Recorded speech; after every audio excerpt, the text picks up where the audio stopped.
RosterWatch Nation, how we doing? We're at the Shrine Bowl Live, day 2. Cody Carpentier joined by the friendly neighbor Trashman. Trashman, we had a good day of practice. Neighborhood Trashman. Neighborhood Trashman? Yeah, there we go. There we go. That's good enough. We had a good day. Learned a couple things about some of these guys. Your first day here at practice. What was a few things that just kind of caught your mind right away? Well, the wide receiver group on either side, I think, maybe the most impressive group, at least, from the skill position standpoint. Actually, some really good wide receivers, some really good routes run, some really athletic wide receivers on either side today.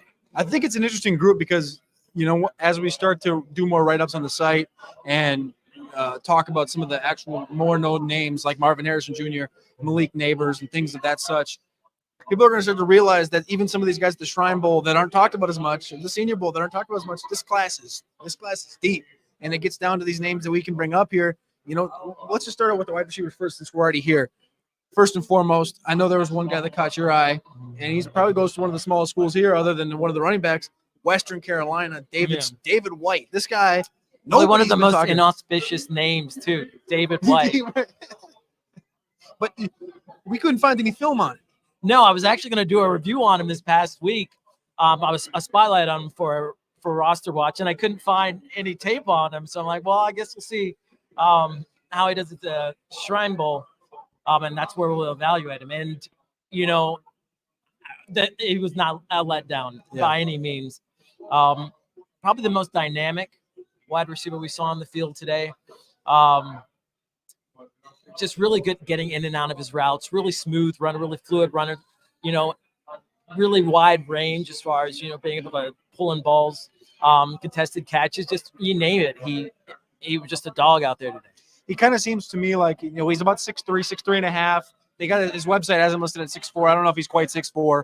He's about 200 pounds. It says in the Western Carolina website. But David White, clean route runner. The thing for me is that I think we like him, but I don't think he's a guy that's going to be ready right away. I don't think it's going to be the sleeper type where he's going to be ready on day one he gets to the NFL. This is coming from a small school, Western Carolina, but I think that there is an opportunity for him to, I don't want to say be the Jalen Tolbert here, because I know that was from the other event. But that might jinx him now. Tolbert needed, Tolbert needed a little work, and then we started to see reps come this year in year number 2 for Dallas. I think David White's a guy that he kind of put out today like the Tolbert. But to me, he seemed more complete than Tolbert. I remember watching Tolbert at the Senior Bowl. Put together, and I think kind of similar. Put together, well built for sure.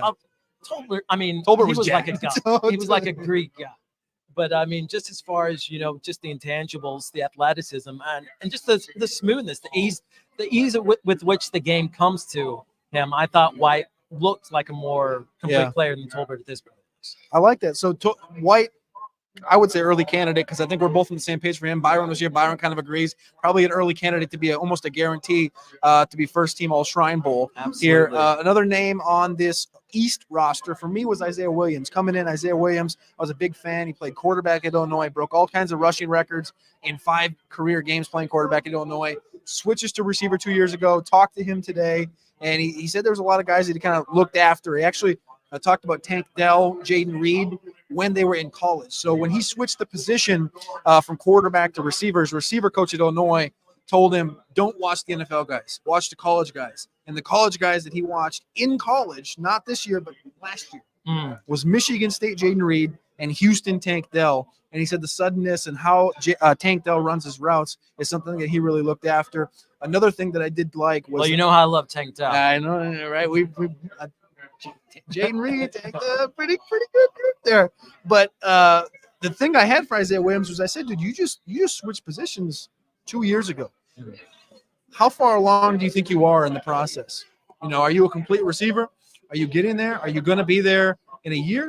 And he's like, I don't even feel like I've scratched the dirt with it. I already scratched the surface with it because there's so much to learn at the position. He's like, I just started doing combine training, and the route running that I do on a daily basis is more new stuff. Like, it's new stuff he's never done before. So he hasn't even talked about the 10,000 hour rule. He hasn't even hit like hardly the 1,000 hour rule. Right. So this guy's got a lot of work left. But I thought, in the conversation we had, I think coming in, There's a lot of conversation if he's going to be the Zay Flowers of the event. I think a lot seems like he's closer to the DeMario Douglas of the event. So I like the Zay Built Williams. like him. I mean, the Zay. speed is evident though. Yeah. You saw it on the field. It's kind of uncanny.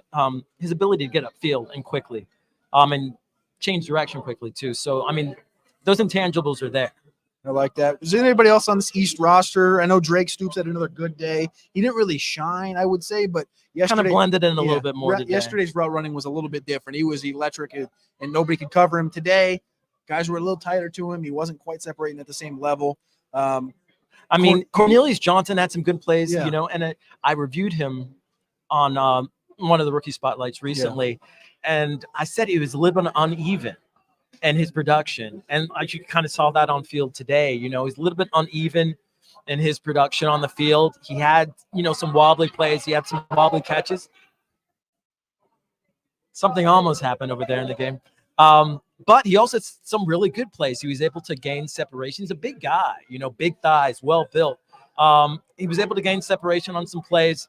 He was able to make some actually really good catches over his shoulder. I saw a lot that I really liked about Johnson. I also saw a lot I liked about Anthony Gould out of Oregon State. End zone fade that was really beautiful on the left side of the end zone. He got open at will, it almost seemed. You know, it almost seemed like he was closer to the Tank Dell today, at least for me, as far as some of those game-breaking plays that he kind of made out there. Gold was interesting. Cornelius was a guy you kept looking at. I think he's got a beautiful body type. That's kind of a pause. But he's got a nice build. He's got a nice build. I don't say he's Nico Collins-esque, 6'4", 212, but he's probably in that 6'3", I would guess, probably 195. I don't know. You did the write-up. Do you remember what he weighed? He seems to be over. I mean, I think he's over 200 pounds. I mean, he looks to be over. Anyway, he's in the area where, coming from Michigan, you know he's going to be ready. He seems like a guy, right? That's gonna excel. But I didn't see it. You did, but that's the difference, right? Sometimes you see it, sometimes I see it, sometimes we both do. The other one you brought up was Anthony Gould. Talk to him. He has the vibes, and I think he's done a really good job the last 2 days. When I talked to him, he basically said he wasn't happy with what he did yesterday. Today, he thought he put a little bit better on the wax. And to me, he feels like the Khalil Shakir or the Puka Nacua of the event, in the sense of those guys had fine Senior Bowls, but they didn't have electrifying Senior Bowls like Tank Dell or Zay Flowers, the Shrine Bowl. He feels like he's just getting a guarantee. He feels like the best bet to just like, if I had to say, all right, dude, look at this whole roster. Look at this whole roster. Which one of these dudes in 3 years, you know he's going to be on a roster? I would bet my money on Anthony Gould. That's fair. That's fair. He definitely has the skill set. I think so, too. And if you guys didn't know, that's what the loud noises is we got the old 17-7 Chiefs-Baltimore game on over our shoulders. So we appreciate you guys tapping in here. I know it's kind of a random time here during the AFC Championship, but we hope you're enjoying your beautiful Sunday. Please click that like button. Please click subscribe. Over on the West roster now, there's a couple names that did come up. My favorite, I'll just start out. So we're just talking about receivers now. Yeah, we're still receivers here on the West roster. Point blank period. Taj Washington, man. I love Taj Washington. Can you just tell me what you think of him? Because I haven't really asked you in depth, like, what do you really think of this guy? I think he's almost, I don't want to say he's like hyper aggressive, but he runs the hardest out of anybody, I think. See, he's got a high motor. Yeah. You know, I'll say that much. It's almost frenetic though, in a way that I feel like sometimes I feel like maybe he kind of gets in his own way out there on the field. But he does have a high motor. He's a quick twitch guy. He's a finely tuned machine, and he has all the intangibles to exceed as a wide receiver. But again, I saw some other players who I thought were smoother in their transitions, smoother in their route running. Did you write up Taj? I did. Did you have a comp for him? I don't remember who it was. I don't remember. I've been writing up a lot of guys recently. That's fair. That's fair. Was there anybody else that you thought on this West team that kind of caught your eye? There was. It was Jalen Coker. Coker coming in. You've been talking. I've been talking about Coker. I mean, I recently wrote him up. Just really well built. Prototypical X receiver size, but he's fast and he's fluid. He's smooth, and he's got good range. And he's got good run after the catch abilities. There really wasn't much that Mooney was the compared Taj Washington to Mooney. Okay, yeah. Yeah, Coker just seems like almost kind of like how I felt about Christian Watson last year. Okay. Um, just just seemed like a dangerous player to have on your team potentially. Yeah. A guy that did really well in college. He's on another small school, Holy Cross. Yeah. Performed well against Boston College last season. So he doesn't shrink under the pressure playing against maybe some tougher opponents. But yeah, Coker coming in with somebody who I like, and somebody who I like today who showed up for me. One of these guys who I like coming in and who, at least on the first day of practices, performed well enough for me to notice him on the field. The Yankee bros, Jaden and Jackson on South Dakota State. I think the name that Byron wrote down was Jackson Yankee. He wrote 82 down. Again, this is 82 to 80. These are twins from South Dakota State, 6'2", 200 pounds each. And he interviewed him, and he said that they were great dudes from South Dakota State. So I didn't talk to him. I thought they were fine. I didn't really take much away, but I know that Byron, I'll give him a shout out. He wrote down Jackson Jonke's name, so I think he's kind of a fan of him. I thought he was one of the receivers I liked out there on that side today. Him, and I thought the day tricker Tulu Griffin was another player. Nice one on Ryan Watts yeah, today. He did. I was worried about his separation skills. Yeah. Him being a smaller receiver, but he has the speed. He has the agility. And he showed today that he has the ability to separate. I guess the question will be, will teams see him as a complete receiver, or do they see him as potentially maybe just a special teams guy? Because that's where he excelled in college. We have down 5'10", 180. He looks, honestly, I mean, maybe it's the long hair, tall helmet. I don't know what it is, but he looks kind of like maybe 6 foot. So 5'10", 180, I can get along with that. We don't have any comps written down here, but he didn't really have a ton of tape out there. I've heard rumors that this guy's going to run the fastest, and based on what we saw, I think he's probably going to be in that conversation. If he's in the low 4.3s and he's continuing to separate from these guys, I'm going to leave here today. I'm going to go to the Senior Bowl, but Trashman's going to be here tomorrow, and Byron will be here, I think, tomorrow and Monday. So we'll get all these practices covered. But if he continues to separate like this, he's a guy with that athleticism, and his underlying metrics aren't bad. 27% team market share, 25% receptions, 30% yards, 27% touchdowns. It's good enough at the position. Mississippi State did it in the SEC. We don't exactly have him ranked very high. But those things, it's a Bayesian process. So if he's a guy that continues to rise through here, that speed alone, we've seen that in the NFL just get guys. Darnell Mooney by himself, 5th round pick, and he's doing things right now in the NFL. We think about Malik Washington from Virginia. He's kind of been a consistent guy too. He hasn't really done anything wrong, but there hasn't been a lot of pop. But when you look at the statistics in college, I believe the number was 110 receptions, over 1,400 yards, and 9 touchdowns. You can see how blue that markers at their 46% team production. Electrifying, leading the country in yards and everything. The comp coming in was Demario Douglas. You got any thoughts on Malik Washington? I mean, I remember seeing his helmet out on there, out there on the field today, and I saw him make some catches. Yeah, I mean, he seemed like a consistent player. I mean, nothing really stood out for me today on the field, but maybe that's not necessarily a bad thing. Yeah, sometimes sometimes it's a good thing not to stand out in a bad way, which we have seen a couple times, but that is what it is. Tight end, really quick. Did you have any quick takeaways? Mason Pline got me yesterday. Didn't really see much today out of him. Holker had a couple opportunities. Holker had some opportunities today. Holker looked fast. Yeah. There was one bad drop, but other than that, he actually made some really tough catches. One on the slide, that was nice.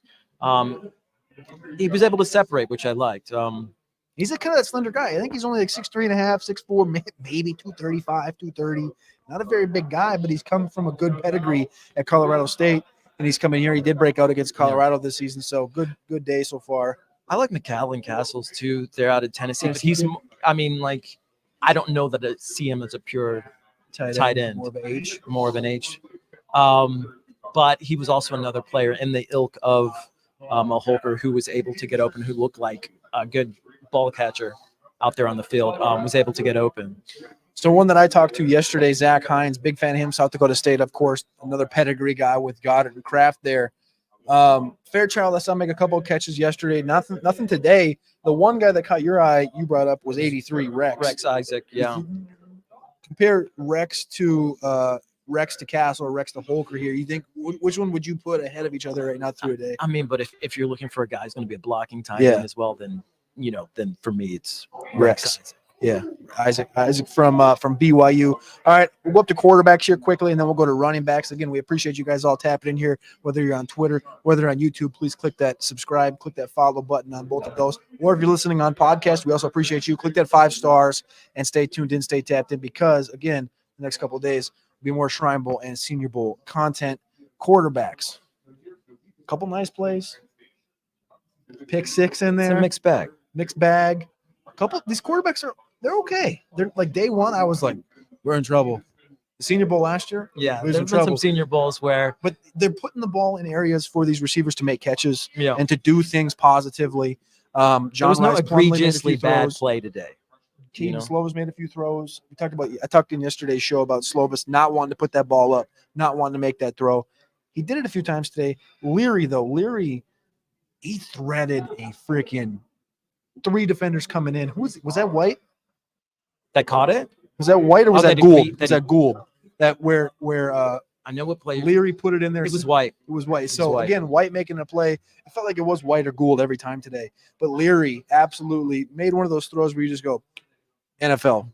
You just but then he also threw a pick 6 to a little linebacker that was just floating across the middle. Gave it back. I think he had 25 touchdowns and like 11 picks last year at Kentucky, and kind of a mixed bag as well there. Any other quarterbacks that kind of caught our eye? Tualia didn't really catch my eye. Slovis. I mean, Austin Reed, I feel like made Western Kentucky some plays. He was pretty consistent over the most part. Aside from him, nothing.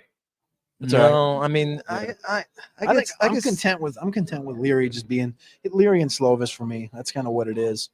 And like again, last year there was 3 cats here that started games. 3 guys from the Shrine Bowl that started games in the NFL this year: Dorian Thompson-Robinson, Tommy DeVito, and of course Aiden O'Connell with the Raiders. If you were to draw 3 guys, for me it'd be Leary, it'd be Slovis, and Jordan Travis. Jordan Travis isn't practicing; he's got his foot injury, but probably Jordan Travis might be that 3rd guy. Trashman, let's finish up here with the running backs because this one was interesting. So last night when I did the show, I talked about this group right here. This Deshaun Fenwick from Oregon State, Isaac Guinardo from Louisville, Jaden Sheridan from Monmouth, and Tyron Tracy from Purdue. They all kind of bring a different thing to the game in their own way. I like them all. Today, Tyron Tracy showed a little bit of maybe I can't pass protect as good. That was the one knock against him for me. He was actually a good pass catcher. Good. I thought he was best all-around back yesterday. Yeah. Okay. And then the pass pro today stuff kind of was like, Today, best all-around back for me, at least on that team. Give me Sheridan. Sheridan's a great kid too. Great kid. And he's one of the smaller backs, but I think he was best in pass protection today.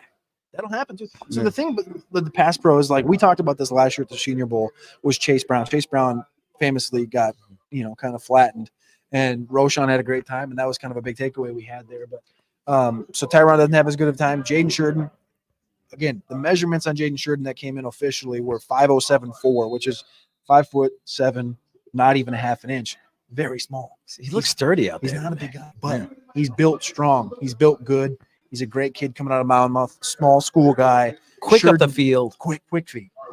There was one play where he took it. It had to have been a dive or something, and he bounced that sucker from the A gap to outside, and he hit the sideline like nothing. And Zay Flowers deep ball. Breaks a tackle. Tackled at 10-yard line. Zay Flowers. You love to see it. Former Shrine Bowl. Shrine Bowler. Yeah. Zay Flowers making a big play right here in the AFC Championship game. Mid-third quarter, gain of about 50 or 60 there. So love to see that for Zay, because every day is indeed Zay Day. Guinardo or Fenwick? Louisville and Oregon State. Both big cats, both big 220 guys. I feel like Guinardo had the more even day. Although I talked to Fenwick afterwards. He hurt himself. Well, he was the one that had he was asking for a boot today. So. Yeah. So I think he was kind of discouraged by that. I felt bad about it. But I felt Guinardo had the more even day. I want to like Fenwick more. He looks like the more complete I feel that. back, just looking at him. Mhm. His pass protection was questionable today. But, he has some solid plays too. Grindo was just, to me, he was pretty consistent across the board. You talked to Carson Steele, Jabari Small, and Blake Watson today. Was there any takeaways you had from those conversations? I mean, Blake Watson seems like he's got a really good head on his shoulders.